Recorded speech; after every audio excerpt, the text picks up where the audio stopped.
What's up, everyone? Welcome to NFT Deep Dive Weekly Recap number 1. Today is Sunday, January 23rd, and we're going to be looking at the week in review for NFTs. Cue the intro. I hope I have an intro ready. You think it's funny to take screenshots of people's NFTs, huh? I don't think people understand when something comes along that changes the world.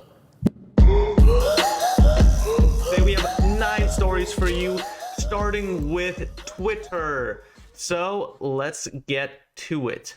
All right, let's start with story number 1. Twitter announced NFT Avatars. You can now take your NFTs from MetaMask and make them your profile pictures in Twitter. This is available through their service called Twitter Blue, which is a paid service that costs $3 a month, and it gives you certain features such as the ability to unsend a tweet, which actually turns out that what they're doing is they're just delaying the fact that your tweet is sending out for 30 seconds, and then in that 30 seconds, you can click unsend. So you're tweeting 30 seconds late, and you can untweet. I don't know if it's that cool of a feature. I wouldn't pay $3 for it, but whatever.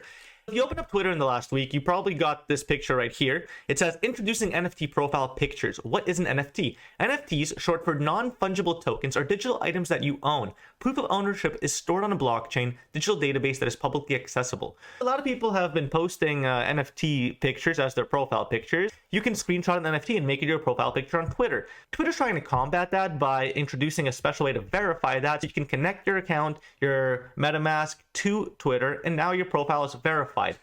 What happens is that it looks a bit different. So if you see right here, usually you have circular backgrounds. Now it's a hexagon. So it looks a bit different. You don't get a special check mark or anything. It just looks slightly different. It shows that, hey, this is an actual NFT that you own. They announced in a tweet with a video that I'm going to watch right now, and you guys can watch with me.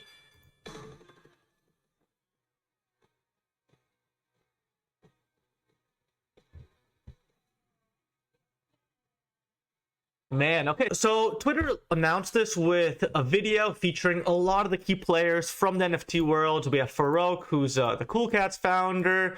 We have Bobby Hundreds. Who else is in here? Bored Ape Yacht Club. A lot of cool Doodles. So all the key players, they got featured in this. Really cool for the NFT community because, hey, you're being taken seriously. You're on Twitter ads now. It's crazy. The world's changing so quick. But not everyone is happy about this. Elon Musk actually tweeted that this is annoying with the update I just read that says, hey, introducing NFTs. Twitter's spending engineering resources on the wrong thing, because if you go on any post and you put hashtag NFT, you're going to get a bunch of comments that say, hey, go to this project, go to that project, scammers. And so he's saying, hey, look, there's a lot of problems going on right now. Scammers are all over the place. And instead of putting engineering resources where they're supposed to be, you're wasting them on projects like this that are really useless. It's a kind of surface level thing. It's not solving any issues that the platform currently has. On top of that, someone already created something called Better TweetDeck. It's available on GitHub. And what it does is block everyone who has an NFT avatar picture on Twitter. I think it's kind of excessive, but it is funny, and people will do what people will do. It seems like people were so upset about Twitter revealing this new update that they actually caused the market to freaking crash. Kidding, but the markets did crash. Looking at Friday, there was over $136 billion of crypto assets that were wiped out due to the markets declining. If you opened up crypto market cap right now, everything is red, everything is down. Bitcoin's down, I think, if you look at 7 days, it's down over 20% over the last week. Ethereum's down 30% over the last week. Everything's down. Solana's down 35% over the last week. Cardano's down 23% over the last week. XRP's down 23%. Terra is down 23%. Doge is down 22%. Polkadot is down 35%. Avalanche is down 33%. Pretty much everything is down.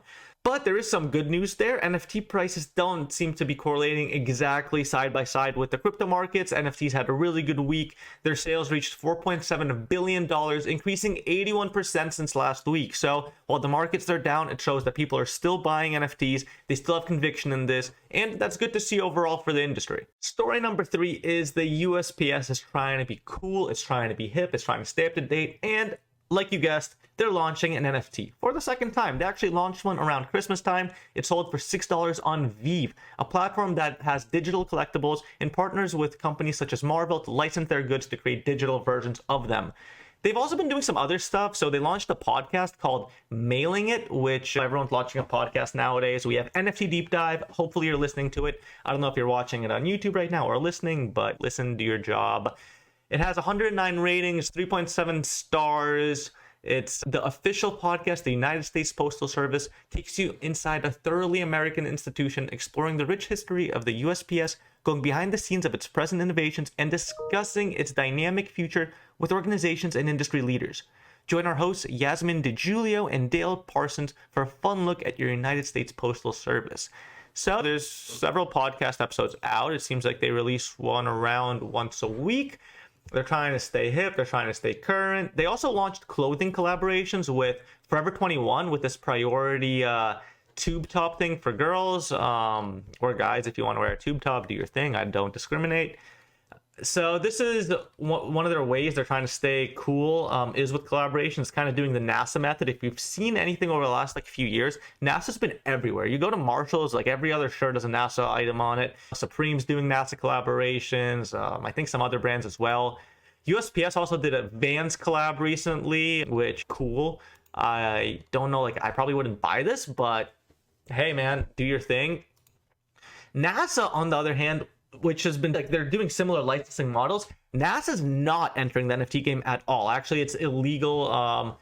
I think it's because NASA's a government agency, USPS isn't. I'm not fully sure there, but NASA is. You can license their logo, but you can't use it for NFTs. Let's see. Does it say NFT anywhere here?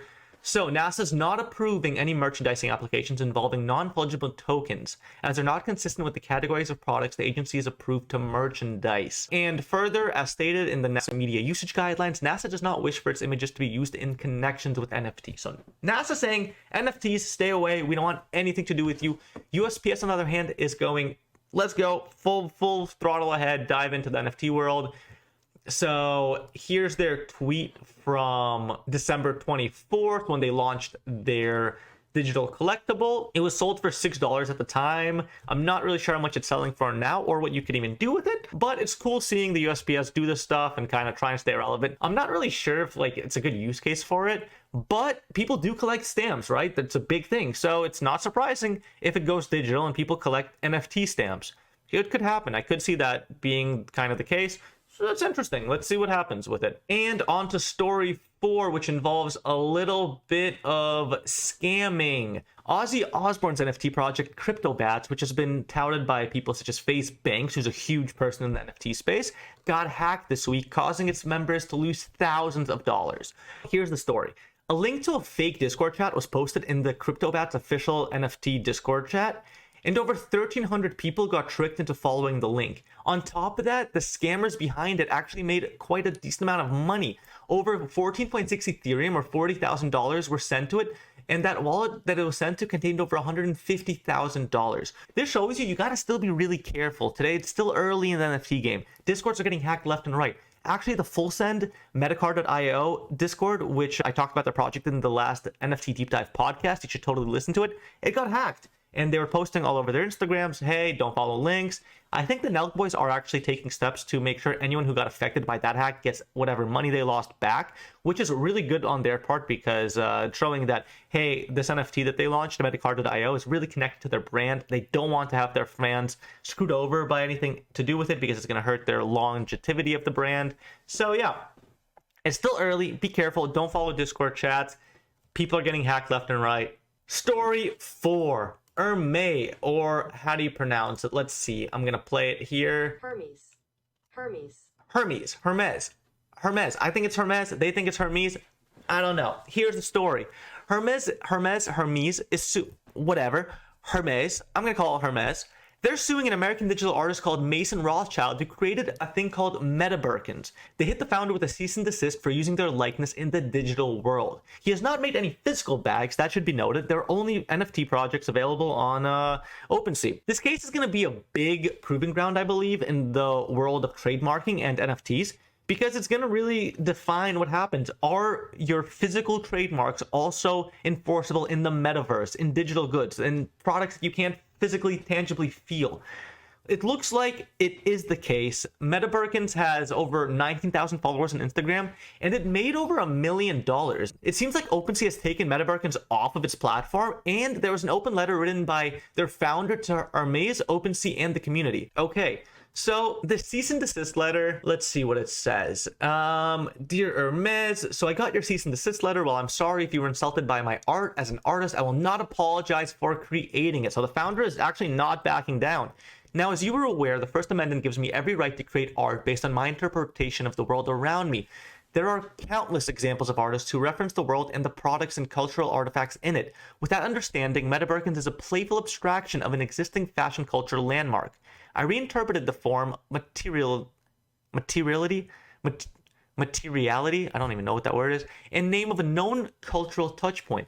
MetaBirkins is the commentary on fashion's history of animal cruelty. Oof, gotta hit them where it hurts. And its current embrace of fur-free initiatives and alternative textiles. My aim is to create additive art projects that contribute positively to the culture.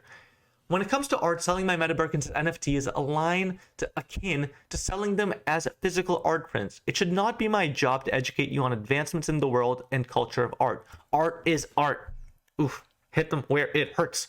There's moving tide of innovation and evolution, and it is your role as a fashion powerhouse to amplify young creatives and artists rather than stomp them out. Your actions can help determine the future of art in the metaverse. You can be part of an incredible movement. Wait, so was that to OpenSea or to... That was to Hermès, and then he also wrote one to OpenSea. It says, Dear OpenSea, I'm disappointed to see that MetaBirkins has been removed from your platform before any legal action was taken and without due process. To have removed us with no warning or consideration is disheartening, to say the least. You were formed as an innovative hub for artists and collectors alike. The growth of your business relies on the support and art of community. You should stand by the artists who support you. It's not too late to steer in the right direction. And a final one he wrote to his community. It says, Dear community, to say that I've been overwhelmed by your support from day one would be an understatement. Thank you for believing in my work and for choosing to be a part of this journey. We've quickly reached the pivotal moment of transaction in the space of art and NFTs. There's two possible choices here. The first is that I could back down in the face of Hermès threats and bring MetaBirkins to an end. The second, which I'm inclined to follow, is that I stand my ground. As a large corporate entity, Hermès vastly eclipses my resources, but they can't be allowed to abuse their power. So, where to from here? That question is not just for me or for you, the community of NFT creators and patrons. It's for the platforms and corporations that aim to be power players in the new and evolving space. I'm open to exploring all options with Hermès. I also want to ensure that when the art community builds and fosters relationships with the platform, such as OpenSea, that platform in turn creates a safe ecosystem where art and artists can thrive. So he's actually taking this and turning it around, being like, hey guys, Hermès, screw you kind of, but also let's maybe work together. Take me, buy me, bring me on, let's partner somehow. I'm interested to see what happens here. I think it's an interesting case in the whole game of trademarking. It shows you also what's interesting about it is that OpenSea took a project down. The whole thing of blockchain, right? And like why I'm really attracted to it is censorship. I don't like censorship. I don't like stuff being taken down by Google, stuff being taken down by Facebook or by OpenSea. Now, obviously, OpenSea is a company that has to face with legal repercussions. So if they're getting a lawsuit or the threat of a big lawsuit, they're going to make actions to protect their company because they're shareholders in that company. It's not just decentralized. However, the world of NFTs, blockchain, etc., should not be censored. And I don't know. I mean, look, if something's on the blockchain, people are buying it. Like the people who bought this project, now they can't sell it. They got screwed over more than this guy. This guy who created the project made his millions of dollars. He has it in the bank. He has it in Ethereum, in cash, whatever. He could have cashed out. He could have taken a bag here and there. He got it. The people who bought his project, the people who believed in the art, believed in the project, the supporters, the people who use OpenSea to buy these projects, they got screwed over. They bought something that's worth, I mean, a lot of money. I think $1 million went into this project. I think they were each selling for over $1 million. And now they're screwed. They have a bag. They can't unload it. They can't sell it. I don't think it's that good for the space, but it's interesting to watch how this plays out. So yeah, I don't know if it's that good for the space, but it's going to be interesting to see how this plays out. Also, this story has been evolving. The project was initially taken down at the end of December. I think it was December 31st, but news has been evolving about this. The posts have been evolving. For example, these posts by the MetaBirkins founder, Mason Rothschild, they actually happened just in the last week, 6 days ago. So it fits into the NFT deep dive weekly recap. Don't give me no crap for that. Now on to story number 6. The Bengals and the NFL are selling NFTs. The NFL is selling playoff NFTs in collaboration with TicketMaster. 2 different NFTs for season ticket holders and individual buyers are available. They're not the same, so you're going to get a different feature depending on which one you have. Wildcard matchup NFTs for season ticket members. The season ticket members who attend the game will receive a commemorative NFT for the AFC wildcard game between the Bengals and the Raiders. This NFT will be automatically emailed after the game. Wildcard matchup NFT for single game buyers. Single game buyers will receive a separate commemorative NFT for the AFC wildcard game between the Bengals and the Raiders. They'll also be emailed after the game. I think it's interesting seeing the NFL jump into. I mean, everyone, the UFC just announced this week they're jumping into the metaverse and having a fight in the virtual world. I'm not really sure how that's going to play out, but we'll see. Should be interesting. One thing to note about this project is that only buyers who bought their tickets through the NFT ticket network, that's TicketMaster, StubHub, SeatGeek, or through the Bengals ticket office, are eligible to receive this NFT. So if you bought it from a scalper, third party, whatever, you're not getting it. If you bought it through one of those sources, you're going to get an NFT. I'm not sure if these are going to be available on the secondary market, how much they're going to be worth, but you're going to have a cool little thing. I mean, look, people collect ticket stubs, people collect cups, whatever, all sorts of different stuff. Makes sense they'll collect NFTs as well. And now on to our final story of the day, a really positive one. A student in Indonesia became a millionaire accidentally after listing his NFTs for sale. Here's the story. Sultan Gustav Ali GoZali, hopefully I said that right, an Indonesian student, took a photo of himself every day for 5 years. You've seen those videos on Instagram where it's like, hey, I take a picture of myself every day for a year, 2 years, 5 years, whatever. So he did this. It was an art project for school. He's a 22-year-old who studies computer science. He listed 933 selfies entitled GoZali every day on the trading platform OpenSea, which you all know. He priced them at only $3 because he said that I never thought anybody would want to buy the selfies. I mean, listen, who wants to buy freaking selfies of a random guy? Little did he know that NFT world isn't logical and we make all sorts of weird moves. Over 500 people have bought his NFT, and it's now brought in over $1 million. People have even gone so far as to make merch with his face on it and write songs about him. Let's take a listen to the song.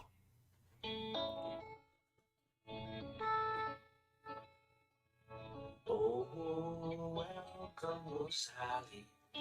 Ah. We're happy to see you here. Enjoy the long line of people taking selfies for you. Oh, oh, the longest project that there ever was. The artist named Roman Opalga. He took a photo of himself for 46 years till he died in 2011. We're not going to listen to that whole thing, but that's freaking amazing. So he made a song every day. Actually, there's an interesting story about the guy behind this whole song thing. So this guy, Jonathan Mann, verified on Twitter, he has 25,000 followers. He's actually been doing something similar, but instead of taking a picture of himself every day, he's been recording a song. He's been making a song every single day for 13 years and 12 days at the time of posting this, which was January 12th. So that's 11 days ago. So 13 years and 23 days, some public math for you guys.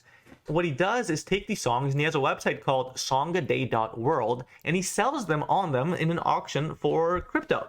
This song, the GoZali Everyday and lineage of everydays, he listed it and there was 11 bids on it, and it finally sold for 0.5 Ethereum, which is like around $1,800, something like that maybe. I don't know, the price has been fluctuating. I think this is super cool. This is almost like a derivative project of the photo, but it's like a song, it's slightly different. Super cool. Stuff like this is awesome about the NFT world. People being creative and making money from it. It's amazing. It's why I love the space. Before, these people would be forced to maybe do something that they didn't like because it's how many people can be a successful musician or how many people can be an artist. Well, look at this guy's freaking making $2,000. If he's doing a project every day and he's making $2,000 a day from this, that's a lot of money. Good for this guy. So anyways, GoZali, the student behind this, said that he actually plans to invest the money and wants to open an animation studio one day. He actually hasn't told his parents about any of this because he says that they just wouldn't understand where all the money came from, and it makes sense. I mean, he made over $1 million in a matter of days, and the average salary in Indonesia is around $10,000 a year. He made generational wealth in a matter of days. He also got 40,000 something followers on TikTok from this. And I think it's awesome. I'm gonna actually try and have him on the podcast. Fingers crossed we get him on. It'll be awesome to talk to him about the story. I don't know if he knows English or what he speaks, but I think Indonesia they speak English. I'm not sure. We shall see. I mean, he tweets in English, so that's good. Actually, it looks like GoZali's looking for a new phone to continue the project, because 19 hours ago he tweeted, looking for the best new phone to use for photos to capture every moment of the day. It will be funny if I'm able to pay with it with my NFT.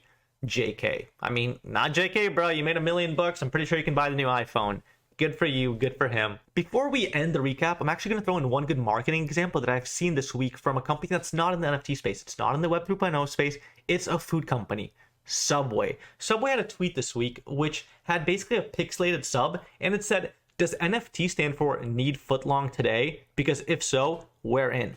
I think this is amazing. It's a great example of staying with the current times. I mean, Subway has nothing to do with NFTs. It's not a digital company. It sells Subway footlong sandwiches that you can get everywhere there. I actually haven't had one in several years, but nothing digital. And this way they're jumping on the trend and they're staying relevant. When I found this Instagram post, it had like 1,000 or 2,000 likes. I saved it. It now has over 13,000 or close to 13,000 likes in a matter of just a few days. I think this is a great example of marketing and good for Subway. And that pretty much wraps up the stories for the week. You've been listening to the NFT Deep Dive weekly recap for the week ending January 23rd, 2022. Thank you for listening. Subscribe if you haven't already. Leave a like. Check out the podcast. We're on Spotify and Apple. Follow us on Twitter, Instagram. Talk to us. Join the community. See you next week. Peace.